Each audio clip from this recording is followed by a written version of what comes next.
Olá, meus irmãos, sejam bem-vindos a mais um Palavra Encarnada, nossa meditação diária a partir do Evangelho. Hoje, dia 3 de janeiro, domingo, nós celebramos a grande solenidade da Epifania do Senhor. E nós, mais uma vez, estamos reunidos em nome do Pai, do Filho e do Espírito Santo. Amém.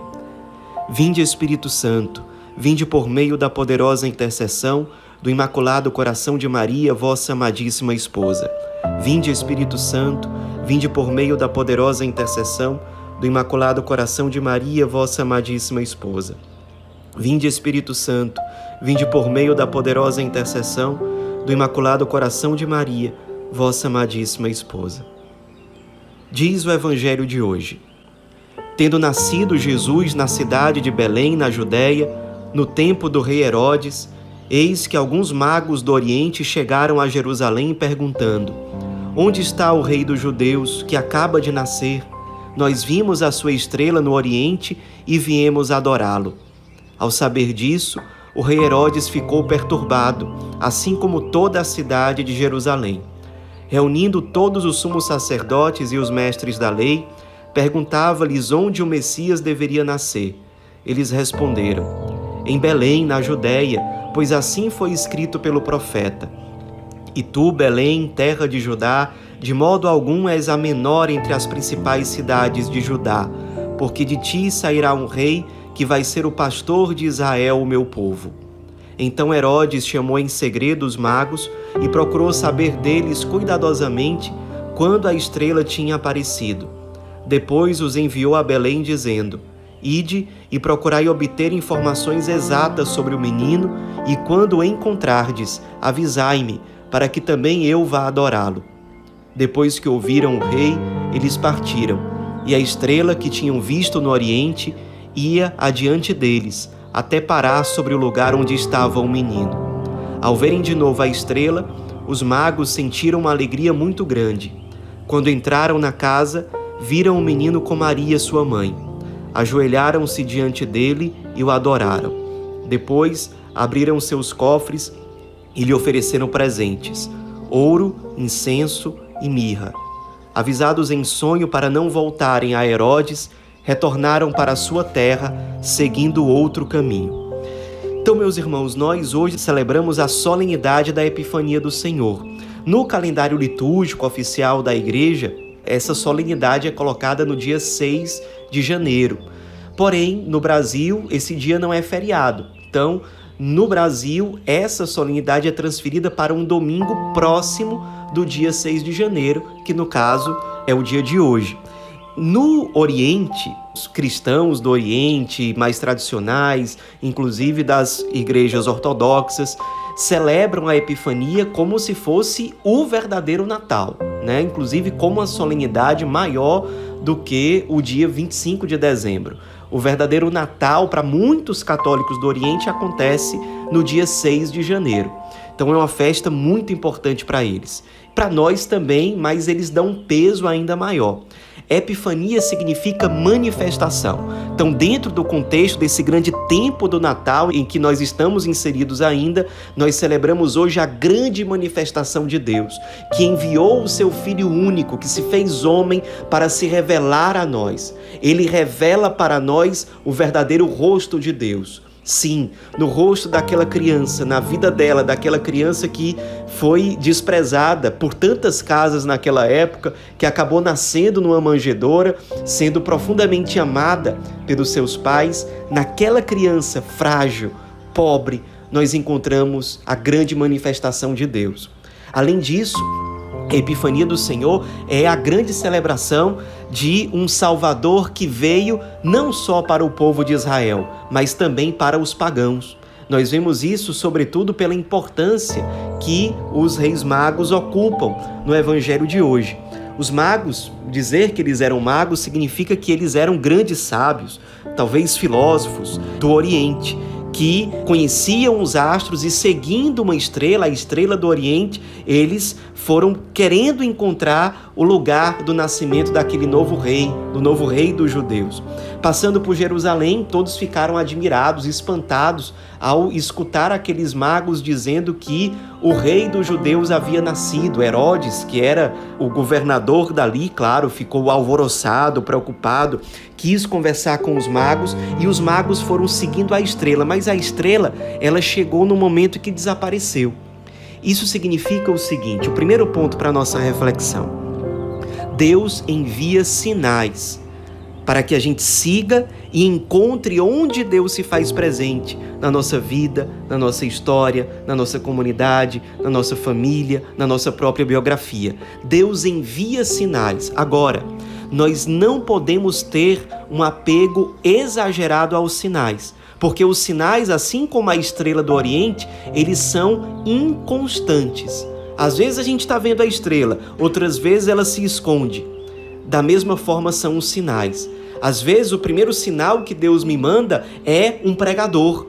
Mas aí depois eu descubro que aquele pregador é um grande pecador, ou ele cometeu um pecado muito grave, e aí a minha fé vai para o ralo junto com a fama daquele pregador? Certamente não. Mas o primeiro sinal que Deus me mandou foi através de um determinado grupo ou de uma comunidade, e aí aquela comunidade, aquele grupo me decepcionou, isso significa que a minha fé vai se perder? Não deveria ser assim. O primeiro sinal que eu tive de Deus foi uma grande emoção que eu tive, um grande sentimento, mas aquela emoção passou. A minha fé vai também passar? Perceba, os sinais em si, eles são coisas positivas. Esses sinais podem ser pessoas, grupos, comunidades, autoridades eclesiais, emoções, experiências. Sinais são importantes quando eles nos apontam para o Cristo, mas eles não substituem o Cristo. Eles não são perfeitos, eles não são constantes, firmes e confiáveis como o próprio Cristo Salvador. Então é importante que a gente valorize os sinais, que a gente esteja atento a eles. Esses meios humanos e tantos outros meios que Deus se utiliza para nos conduzir até Ele. Porém, os meios, os instrumentos não substituem o próprio Deus. Ele é a nossa finalidade última, o nosso olhar tem que estar sempre fixo nele. Nós queremos a Ele e não nós queremos como última instância, última descoberta, os sinais. Não, os sinais são meios, eles não são o fim. Por isso, pare um pouco para meditar. Será que a decepção com uma pessoa, com um grupo, está fazendo você enfraquecer na fé? Coloque o seu olhar voltado para o lugar certo. O Cristo, nesse tempo do Natal, o menino Jesus, o Verbo encarnado que se revela na pobreza de uma manjedoura. Não vamos perder o nosso olhar voltado para Ele. É por causa dele que nós somos chamados a ficar firmes. Os magos não estavam buscando a estrela estava a serviço do Cristo. Eles estavam buscando o novo rei. Por isso que eles não pararam, mesmo quando a estrela desapareceu. Se Deus deixar de se utilizar de certos sinais, não desistamos. Deus certamente quer purificar a nossa fé, fazer com que ela amadureça, se aperfeiçoe. Então, temos que ter cuidado com o apego exagerado aos sinais e aos instrumentos utilizados por Deus. Eles jamais podem substituir o próprio Deus. A tradição chama esses reis magos de Melquior, Baltazar e Gaspar. Melquior significa Rei da Luz, Baltazar significa Senhor do Tesouro, Gaspar significa o Tesoureiro. Esses títulos apontam para o fato de que, ao encontrarem um menino, Nossa Senhora está ali do lado, o Evangelho deixa claro, e ao encontrarem um menino, eles trazem tesouros, trazem presentes ao menino. E esses presentes revelam para nós algo sobre a identidade do Salvador. Quais são os presentes? Ouro significa que aquele menino é rei. Incenso significa que aquele menino é Deus, porque incenso era algo oferecido para as divindades do mundo antigo. Mirra significa de que modo aquele menino iria morrer. Ele iria morrer dando a vida. A mirra era uma espécie de perfume colocada nos sepulcros. Então aquele menino nasceu para morrer, para dar a vida em resgate pela humanidade. Então esses presentes dados pelos reis magos revelam a identidade do Cristo, do Salvador. Nós aprendemos, e a igreja aprendeu esse significado dos três presentes, especialmente a partir de Santo Irineu. Porém, depois disso, São Gregório Magno, doutor da Igreja, nos ensinou a enxergar nesses presentes não só a identidade do Salvador, mas de que modo nós precisamos viver para realmente ter um encontro com Ele. Nesse sentido, o ouro significa serviço, porque se o ouro aponta para o rei, qual é a missão do rei? É estar a serviço do seu povo, é estar disposto a dar a vida para defender e para lutar pelo bem do seu povo. Então, nos aproximar diante do Cristo com ouro significa dizer: Senhor, eu estou aqui como quem quer dar a vida, como quem quer estar a serviço. Além disso, o ouro é símbolo da sabedoria. Significa que para nós nos aproximarmos do menino Jesus, para nós termos um encontro verdadeiramente salvífico com Ele, nós precisamos ir ao encontro dele querendo a verdade, amando a verdade, sem relativizar a verdade, mas querendo aquela verdade que realmente liberta nossa alma, que realmente liberta a humanidade. A verdade, por exemplo, de que Deus é amor, de que eu fui criado com amor, para o amor, pelo amor. A verdade de que nós somos irmãos, a verdade de que nós somos criados para amar, a verdade de que nós precisamos viver o Evangelho, de que nós precisamos amar e servir e obedecer à igreja. A verdade não pode ser relativizada. E se nós queremos ter um encontro autêntico com o Salvador, nós precisamos, isso o ouro nos indica, estar numa postura de serviço, estar a serviço da verdade e amando a verdade. Segundo, o incenso. O incenso é apresentado sim para as divindades, mas representa um gesto de oração. Isso significa que para me aproximar do Salvador, do menino Jesus na manjedoura, eu preciso estar com espírito e com postura de oração, de adoração. Por isso vale a pena nós meditarmos. Será que nós estamos bem na nossa vida de oração, na nossa vida sacramental, na nossa adoração eucarística? Será que nós estamos cultivando, preparando a nossa alma pela oração para o encontro salvífico com Cristo, com o Verbo encarnado? E em terceiro lugar, a mirra, sim, ela é um perfume colocado nos sepulcros, para aqueles corpos que já morreram. Mas a mirra significa, por outro lado, que nós, indo com ela ao encontro do Salvador, estamos prontos para morrer, ou para deixar que o homem velho morra em nós. Estamos prontos para a mortificação, a penitência, para uma verdadeira conversão, para vencer em Deus os nossos pecados, para sermos melhores, para mortificarmos a nossa indiferença, o nosso egoísmo, o nosso apego ao ter, ao prazer, ao poder.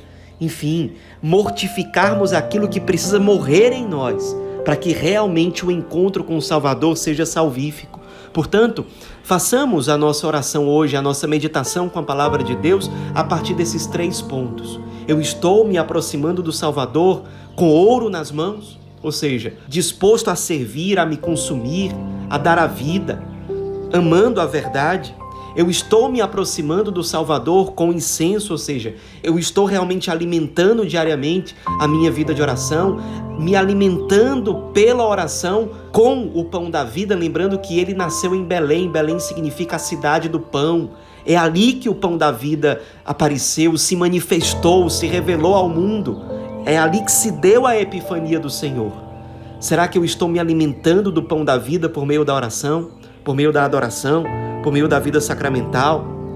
Terceiro, será que eu estou me aproximando do Salvador com mirra, disposto à mortificação, disposto a uma conversão sincera, disposto a permitir que aquilo que precisa morrer em mim ainda, de resquício de homem velho, de fato morra, para que eu ressuscite com Cristo para uma vida nova?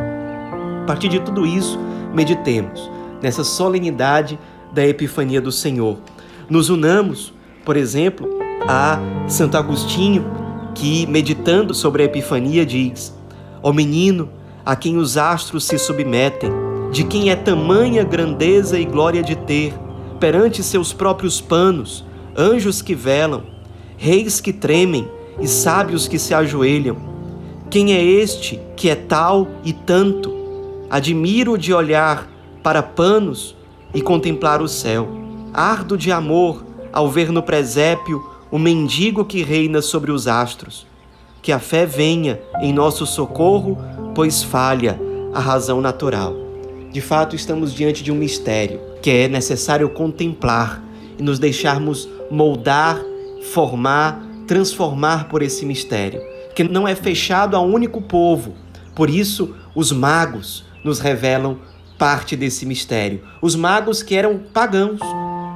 A salvação está aberta para eles. O caminho, a verdade e a vida se apresenta encarnado também diante deles. Sejamos portadores desse anúncio salvífico a todos os povos, a todos aqueles a quem o Senhor nos envia. Ave Maria, cheia de graça, o Senhor é convosco. Bendita sois vós entre as mulheres e bendito é o fruto do vosso ventre, Jesus.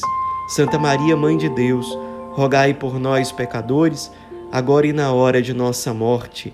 Amém. Em nome do Pai, do Filho e do Espírito Santo. Amém.